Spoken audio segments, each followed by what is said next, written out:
Hey, so for this video, I wanted to break format a bit and actually talk. Instead of the self-deprecating annotations I would overlay over a jam video, the topic is the idea of creating an album from scratch in a month. More specifically, the RPM challenge, which is something I participated in February, along with 1,000 other people or so. That resulted in my very first album as Bay Mud. It's called Escarpments, and it's on all the streaming services or Bandcamp, which has been very good. You can hear it there. You can hear it now. This is a song on it called Morning Fog. Everything was mostly composed and arranged in the Deluge and then thrown into Reaper for a quick master on the mixdown. But basically, I wanted to go over, this is such a cool concept and I was so energized by it. I wanted to go over some tips and tricks or what I liked, what I didn't like, what I would do next time, and how it all went overall. So first, what is it and why would you do it? So the RPM challenge has been around since 2006. It was started in New Hampshire, I believe, and is now run out of Newfoundland, Canada by a guy called Elling, who's doing a great job. I only know this year, so it went well for me, so that seems like they're doing a great job. And basically, you can choose to create a song, an EP, or an album from scratch over the month of February.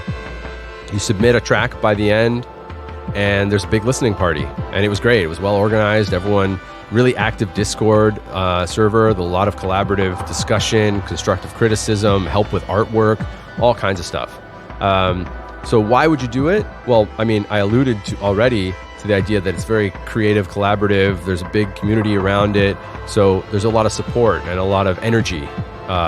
Also, for me personally, I mean, I've been doing synth noodling and beta testing of features and having fun with all this stuff for years now, and I've never really released anything aside from a couple remixes on a compilation here or there. So I really wanted to kind of kick myself in high gear a little bit and maybe scare myself into completing something because of a deadline. I've got tracks that I've been waiting to finish because, I'll do it later. I'll add another thing here. I'll do another pass of this. I'll make it a little more perfect. But that's never going to happen. I'll just keep pushing it. So this was kind of a way to see what would happen if I actually had a deadline. And it's been fun because, the background for me is more guitar-based, garage, folk stuff, and I've wanted to do this for a long time. So yeah, my first album, Bay Mud, Escarpments, you can listen to it now, you can hear it, some of it more here, because I'm going to talk a lot, and we're going to run out of room on this track, so I'll have to load up another one. But, okay, so that's why I did it. You learn more about it in the description. I'll have a link to the site where you can learn more about the challenge. You can listen to some of the stuff that was submitted this year. You can see what's done throughout the course of the year as you wait for the next challenge. There's some monthly things you can do as well. So let's get into more about what worked for me and then what didn't work, what I would do differently. So what worked for me approaching a challenge in a month was, first of all, I warmed up with January, which was kind of a fun idea. In January, every day or so, or whenever you want, you can post a jam and tag it, and then it's kind of a community thing. People follow each other and listen to each other's jams, and that kind of got me ready, I think. I hope. That was the idea. It was kind of like a stretch before the big workout or whatever. I'm not a sports guy, so my metaphors will only go so far. But let me load up another track so that when we're done here, we've got something queued up. Cool. Okay, so what worked was the process for me.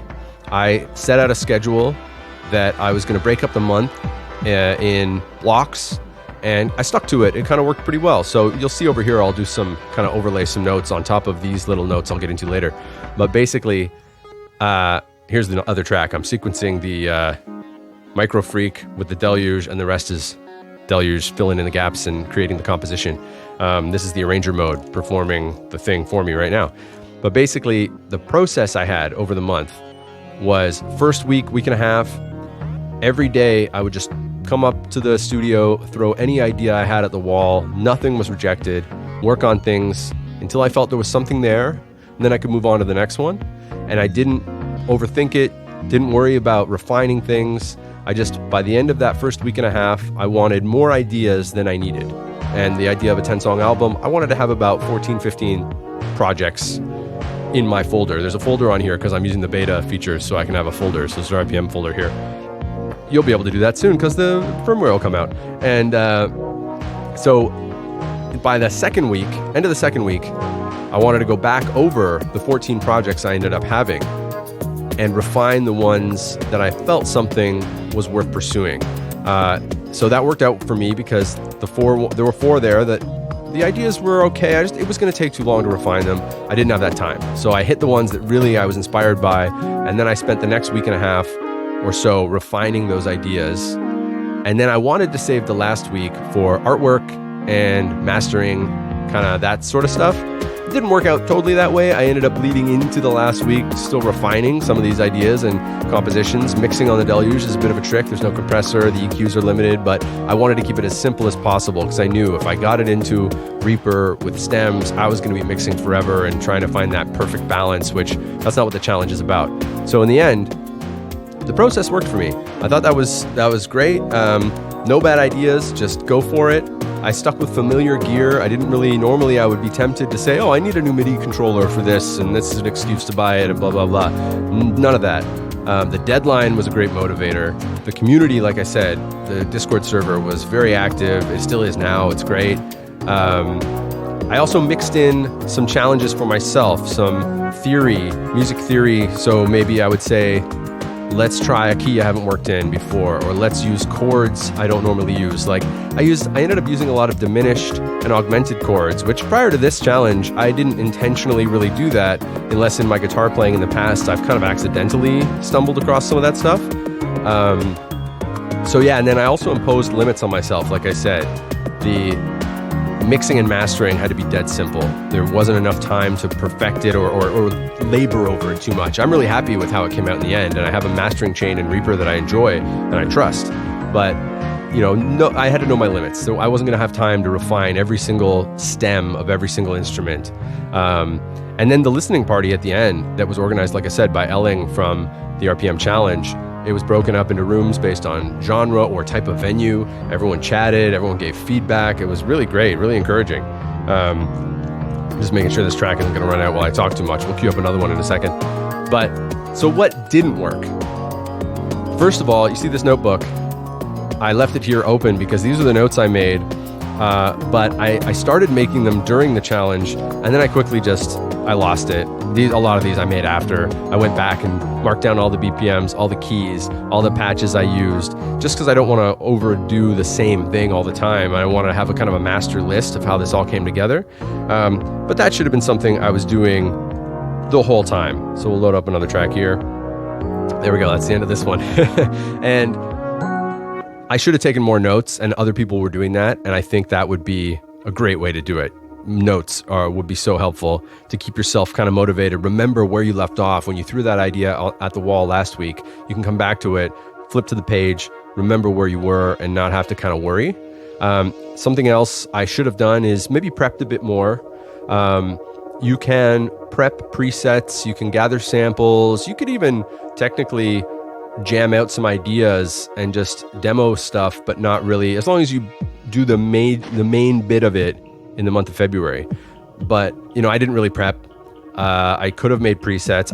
Part of the idea, like this is a preset I had made on the Deluge in this song. There's some interesting kind of warbles that happen as the patch goes on. But I like sometimes making a preset and working with it right away. So I almost feel like it gets stale unless I use it right away. But that's my process. One thing I could have done as well, checked my gear first. I had errors on my Deluge card because I was messing with my SD card. I often test beta firmware or whatever, and it just wasn't ready for prime time. I had to clean it up. I had to get rid of some things or find some samples I'd accidentally deleted and delete the references to them, things like that.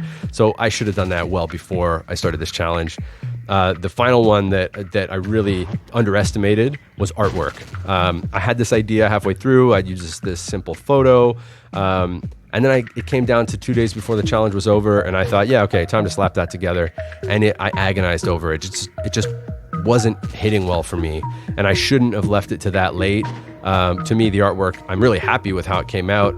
The cover will be flashed up on the screen somewhere, I'm sure, and I'm happy with it, but I should have gotten to it a bit earlier. But that's how it works. You get caught into one process and you forget that there's all this other stuff to do.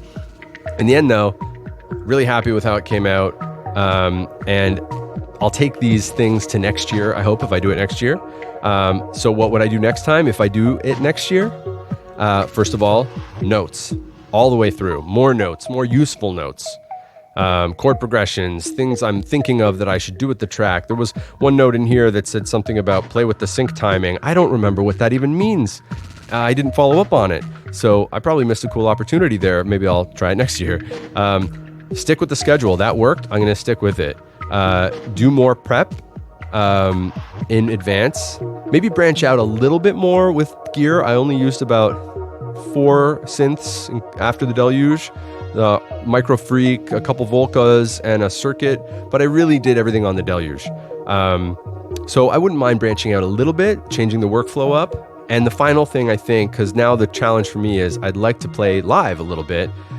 How do I take these songs? I had no consideration of how I would take these songs and play them live.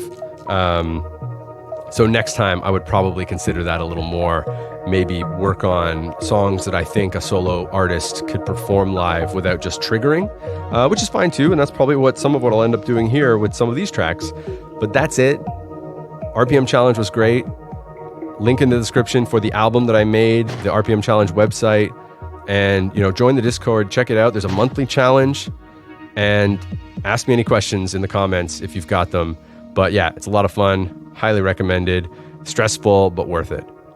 All right, if you made it this far, thanks for listening to me ramble. And hopefully you got something out of it, and maybe you'll try one of the challenges down the road. This song's about to end, so am I.